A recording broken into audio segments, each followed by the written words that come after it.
حضرت صلی اللہ علیہ وسلم کو اللہ نے زمینی کمالات دے کر پھر ارادہ ہوا کہ اب سبع سماوات تک کے کمالات دے دیے جائے، تو آپ کو راتوں رات لے گئے۔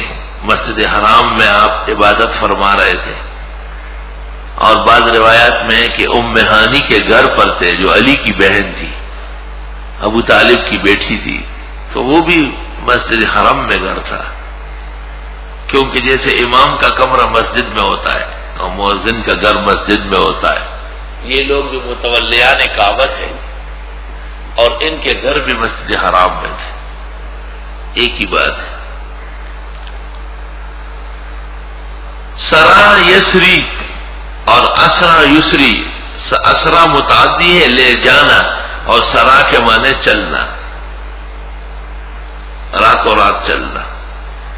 ایک شاعر نے کہا ہے سرایت من حرم لیلا الى حرم،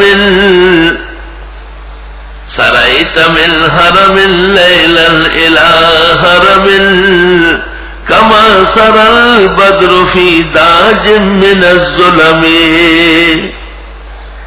رات کے اندھیرے میں حرم بیت اللہ سے بیت المقدس چلے گئے، جیسے اندھیری رات میں چودھری کا چاند نمایاں ہوتا ہے۔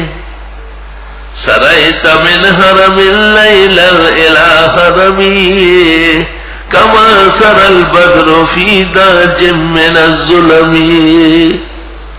اللہ۔ ابن الاسیر نے کہا ہے کہ صحیح یہ ہے کہ پیر کی رات تھی، معراج کی رات، اور اس کو ابن المنیر نے بھی اختیار کیا ہے۔ البحر المحیط تفسیر میں ہے کہ معراج 17 ربیع الاول کو ہوئی ہے،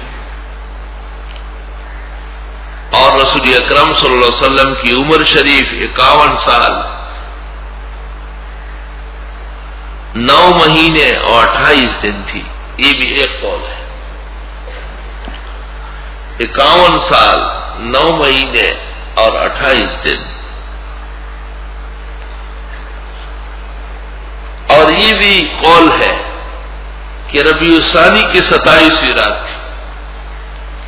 طالب علموں طرفہ تماشا سن لو کہ 27 رجب کا قول ہے ہی نہیں، 27 رجب کا کوئی قول نہیں، جیسے بدعتی 27 رجب کو جشن معراج کرتے ہیں۔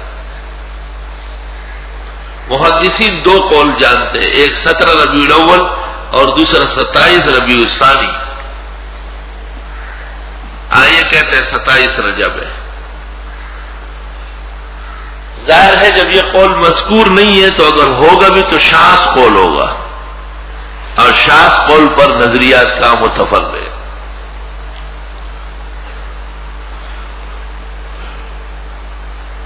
دوسری بات یہ سن لو کہ سفیری شارح بخاری نے، سفیری شارح بخاری نے کہا ہے رات کے تمام سال کی تمام راتوں سے افضل لیلۃ المعراج ہے، یہاں تک کہ لیلۃ القدر سے، کیونکہ لیلۃ القدر کی نسبت امت کے ساتھ ہے اور اس رات کی نسبت نبی کے ساتھ۔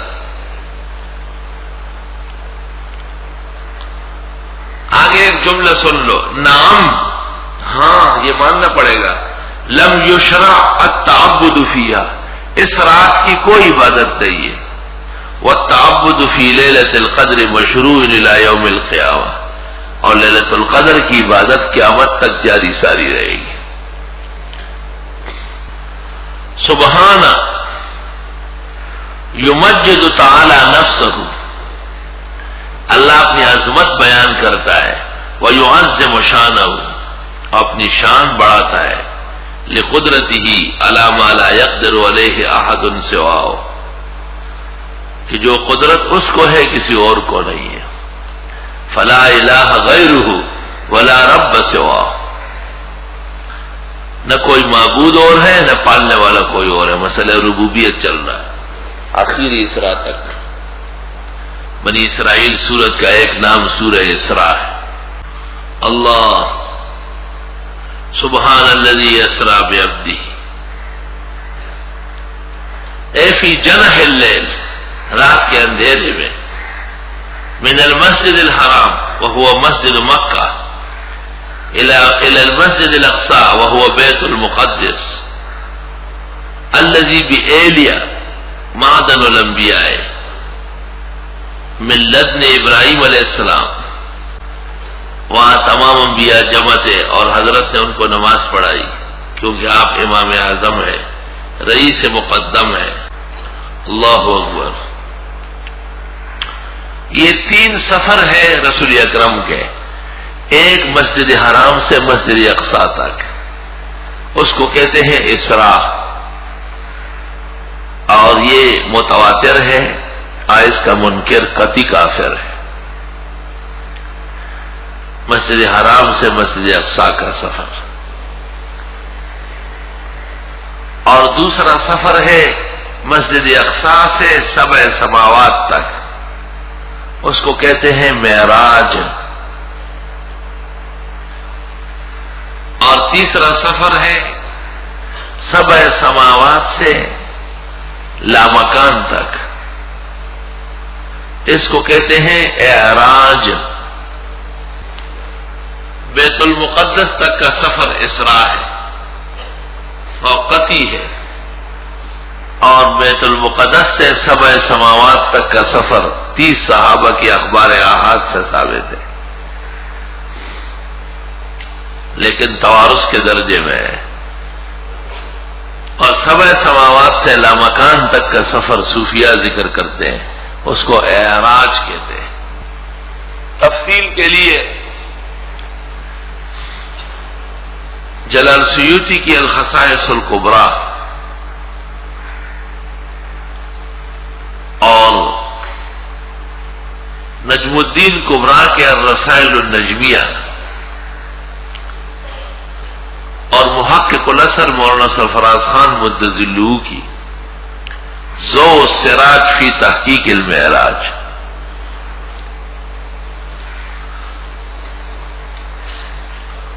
سبحان الذی اسریٰ بعبدہ، پاکی ہے اس اللہ کے لیے جو راتوں رات لے گئے اپنے بندے کو، لیلاً رات کے کچھ حصے میں، من المسجد الحرام مسجد حرام سے، الی المسجد الاقصی مسجد اقصی تک، الذی بارکنا حولہ، وہ جو برکتیں دی ہم نے اس کے ارد گرد، لنریہ من آیاتنا، تاکہ دکھا دیں ان کو اپنی نشانیوں میں سے، انہ هو السمیع البصیر، وہ خوب سننے والے دیکھنے والے ہیں۔